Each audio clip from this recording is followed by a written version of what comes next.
Two balls and a strike to count on Taylor. Reyes fires. Swing and a drive. Deep left field. This is way back. Walk the ball. Chris Taylor. What's up, everyone? Welcome into Dodger Heads, presented by DodgerBlue.com. My name is Jeff Spiegel, joined today by Matt Moreno. And Matt, one of the talking points for the Dodgers all offseason has been Freddie Freeman, and his name circulating. Of course, once Corey Seager signed elsewhere, I know Dodger fans got excited about the idea. Well, some good news from David Vassegh of Dodger Talk. He had this to say recently, quote, "I had 3 different Dodger players of significance text me after Seager's news was announced. Quote, Freddie Freeman, Freddie Freeman, Freddie Freeman." No surprise here that a guy as well-liked as Freddie Freeman might be of interest to the Dodgers clubhouse, but kind of a fun report because you imagine there's some back-channel recruiting going on, right? You would hope so.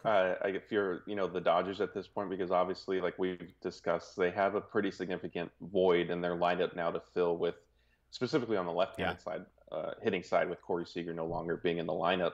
And, there's uncertainty with Max Muncy. What is his UCL going to look like? Obviously, Cody Bellinger, there's hope that he'll bounce back and build on kind of what he showed in the postseason, but that's still, not a guarantee, obviously.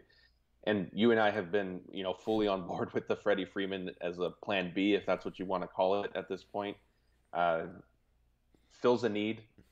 Dodgers have the versatility to fit him in. And so, yeah, it's not surprising to hear that some of the team's more prominent players would be on board with that. And to clarify, in my book, he was plan A. I would prefer a Freddie Freeman contract over a Corey Seager contract. I know to some Dodger fans that might sound crazy, but just the health history, even as an older guy, the production, the consistency, I like all that from Freeman.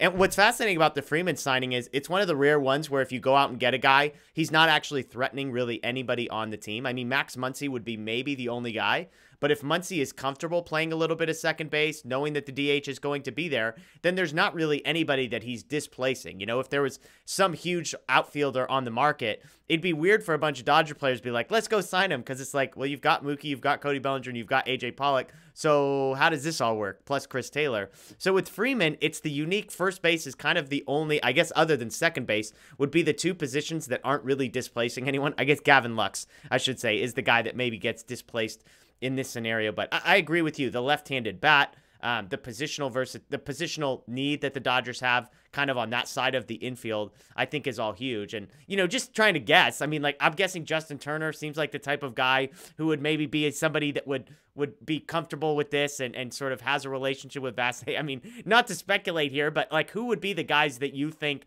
might be going out and get Cody Bellinger, maybe? I don't know. Yeah, those two, Justin Turner and Cody Bellinger, would definitely be my top 2 guesses. A third player, I could see maybe Max Muncy. Yeah, he would. If Max Muncy is on board, like, let's go, because he's the one guy I would be worried about. Yeah, definitely. And if not Muncy, maybe A.J. Pollock, somebody like that, who, like you said, is not directly impacted in terms of playing time. Frankly, maybe even Chris Taylor, although with the way the report sort of lines up, I'm not sure where Taylor may have been in his negotiations with the Dodgers at that point. Yeah, he also doesn't. Yeah, Taylor doesn't strike me as a takes David Vassegh out of the blue. The other thing, we haven't mentioned any pitchers, so maybe there's like a Walker Buehler. Maybe Buehler would be a guy that could be interested here because a pitcher, you're like, great, like let's get some more runs on the board. You're not really worried about a whole lot else. Yeah, that's definitely a good point. I think Buehler is not shy to kind of express. Wouldn't be somebody who would be hesitant to express kind of how he feels maybe about a potential addition. Yeah. But yeah, I mean, I think if you want to boil it down, it's probably 3 players from Justin Turner, Cody Bellinger, Max Muncy, and Walker Buehler. There you go. And like we said, I mean, if it's Max Muncy, like hopefully Andrew Friedman has gotten word of that. Like, hey, we're all good.